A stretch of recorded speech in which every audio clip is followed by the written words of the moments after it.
Start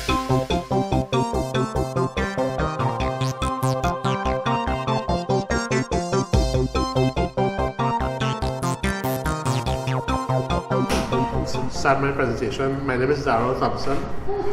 I work at the Bureau of Standards.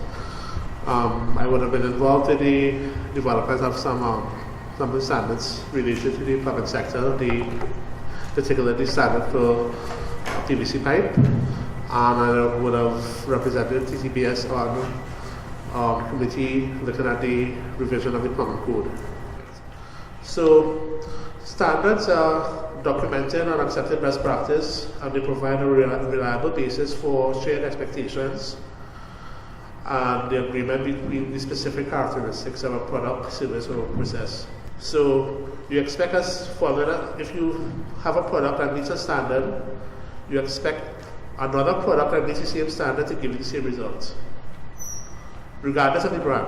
So if I buy pipe from Tricon today that is compliant with ESTM D2665, and I buy it tomorrow from EIL, I expect the same performance.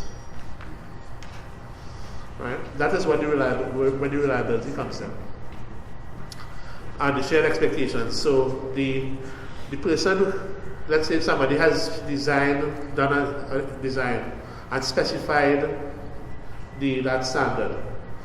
They have done that with a certain expectation of the performance of the pipe. That expectation now is shared by the plumber doing the job and the property owner. And because there's a common standard throughout, there's a common expectation as to how the product will perform throughout its life. So we were talking about standards. There are a couple of definitions of standards that we'll look at. British Standards Institute, and I like this definition because it's the simplest one. It's an agreed upon way of doing something.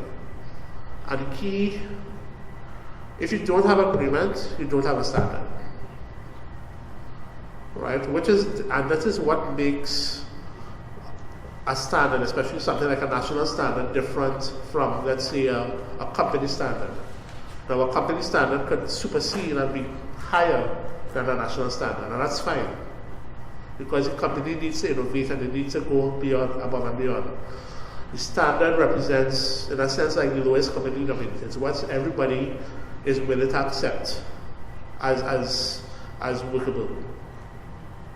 So that is why I made the point earlier that you better house the code. It really is the least safe, acceptable way to do it. There might be better ways to do it. The American National Standards Body defines a standard as a document established by consensus. Again, there's the agreement that provides rules, guidelines, or characteristics for the activities or results. The European Standards Body defines it as a technical document to be used as a rule, guideline, or definition. Again, there's the key word there, consensus. There's a repeatable way of doing something. Now, what are the benefits of standards? This will focus more on product standards. So if you have standardization within a field and within a product category, you can reduce product variation. It allows interoperability. I remember one of the discussions we had with the public code was the issue of metric and the period sizes. Right? I'm still have to decide on that, but if we are using a metric system, then all you expect the pipes and fittings to work together. Right? It's a way to define the requirements that you want objectively, and that is important for contracts, and also if you want to enforce requirements legally, because it's objective. You can test it. There's no question. There's no subjectivity involved. The important aspect of standardization I don't know if any of the manufacturers are here now, but it helps facilitate trade. So if I, again, I don't need to wait until I get a product and test it. Once you say that you have complied with the standard and you can show me a test report, I should be able to accept that. So it reduces a lot of the steps that you would sometimes you would have before have had to carry out if you were trading a product. On the other hand, you don't want to use standards to introduce unnecessary barriers to trade. So sometimes you may say, well, we only want, and again, this came up with the PVC pipe standard. We only want we only want a imperial size pipe. But there may be applications where the metric are acceptable and appropriate. So especially when you look at standards and making a regulation, you want to ensure that you are not blocking something that has a legitimate purpose and legitimate usage. Another thing that standards should avoid is when they're too prescriptive. Thank you. So ideally standards should be performance-based. So for an example of that, let's say we're going back to the safety shoe. You don't want to say that you need to specify, you need to have a 1/4-inch steel plate in the shoe. What you want to say is it must be able to withstand it must be able to absorb a certain amount of energy. Whether they put a steel plate, whether they put some fancy electromagnetic thing and makes the shoe cost $5,000, that is up to the manufacturer. All the standard cares about is, does it satisfy the requirement or not? Right? So the idea is that it leaves it up to the manufacturer to find new ways and innovative ways to meet that requirement. Maybe there might be some new material that might give that level of performance that will be a lot cheaper. And that is what you want to encourage. Right? You don't want the standard to be, you have to keep revising the standard because sometimes, as we showed earlier, the state of the art, the innovative state of the art keeps pushing the industry forward. And if the standard is set still back here 20 years ago, the industry is way ahead and it doesn't reflect what's happening with the standard. So the standard always needs to keep maybe about 1 or 2 steps behind what's happening with the industry. These are some of the construction standards that TTBS has developed. So we have different areas. The PVC, okay, actually no, not that. First section should be steel. So we have steel bars, water tanks, cement, which has become topical lately, concrete blocks, clay blocks, aggregate. Right? And we also have small building code as well. Now, in looking at types of standards, there are the different ways you could categorize standards. You can define it in relation. I guess the most obvious way you'd want to define and categorize it will be like subject. And you have different categories here: engineering, science, transport. So this would be the first way you would probably look to categorize it. And generally, the public standards would either fall under, fall under the construction sector. You also have the level at which a standard is set at. So you have, each company will have its own standards.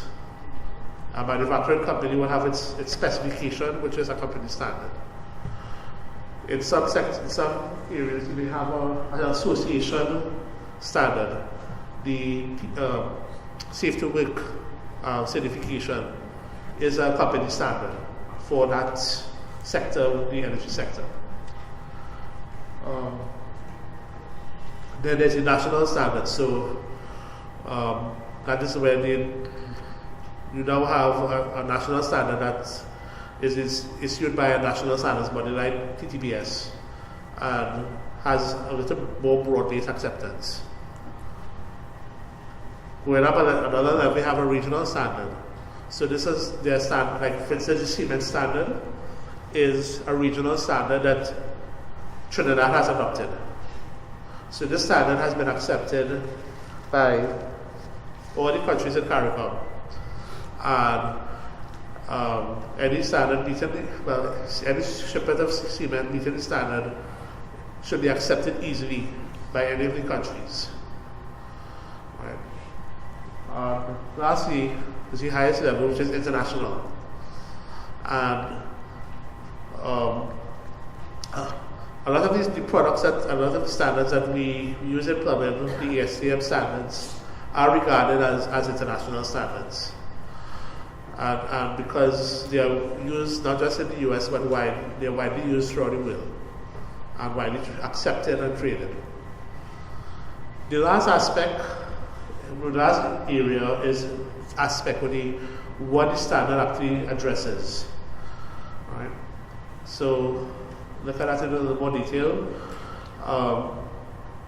The standard that I think most of the practitioners will be dealing with most of all will be product standards. So you want to ensure that on the pipe is labeled ASTM D265 or D2241 or whatever.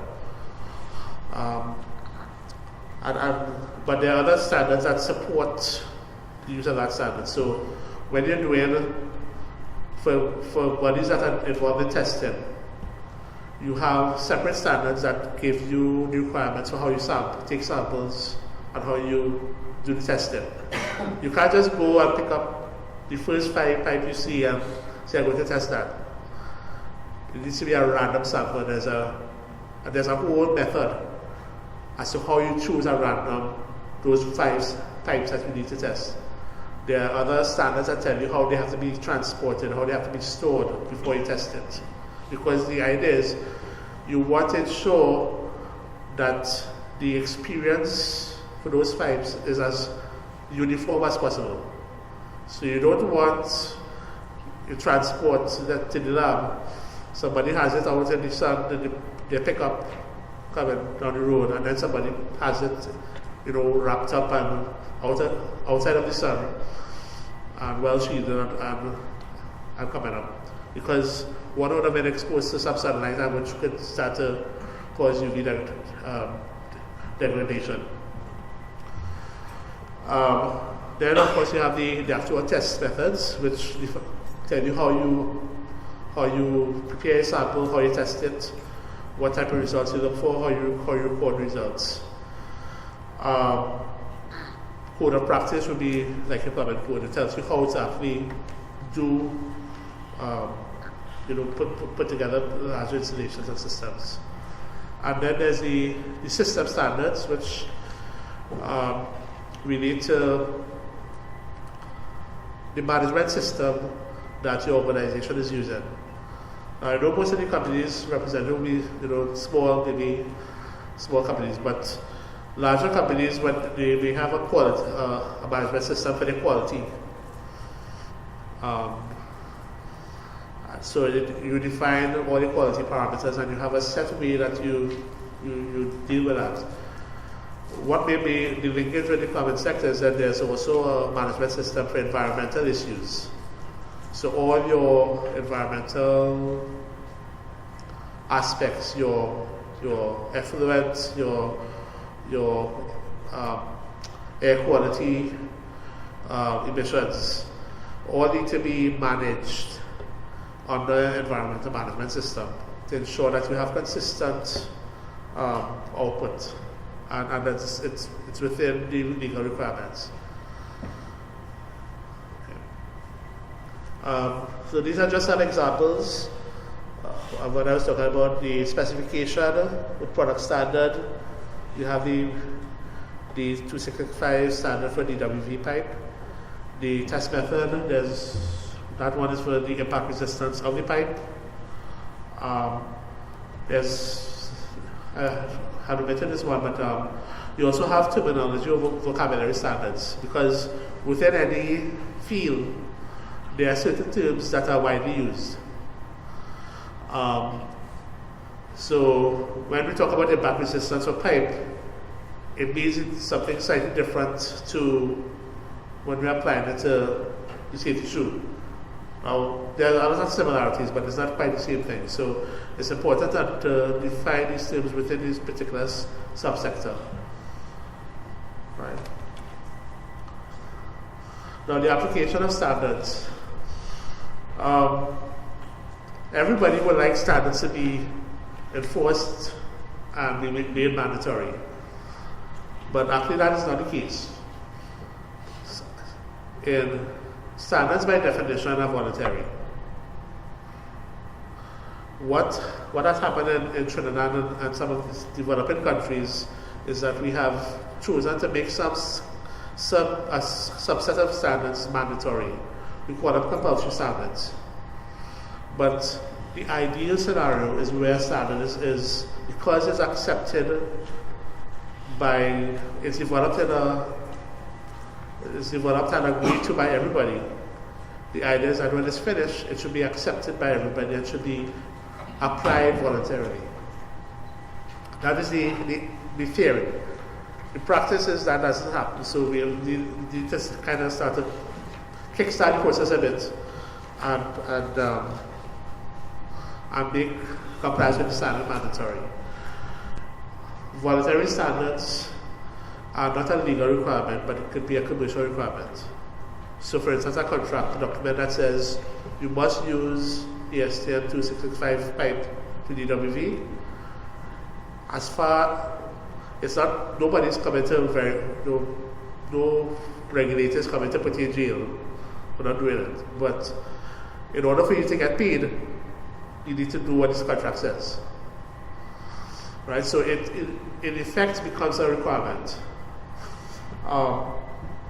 Another way that voluntary standards are used is where you have market forces driving you towards using the standard. So your customers demand that you comply with the standard.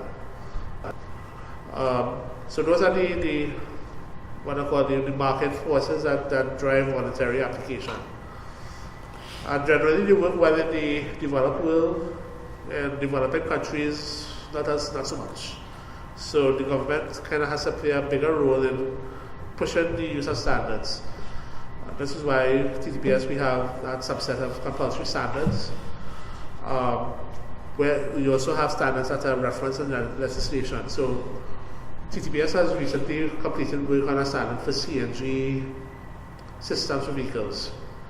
That standard is voluntary as far as TTPS is concerned, but the standard is going to be enforced by the Ministry of Energy.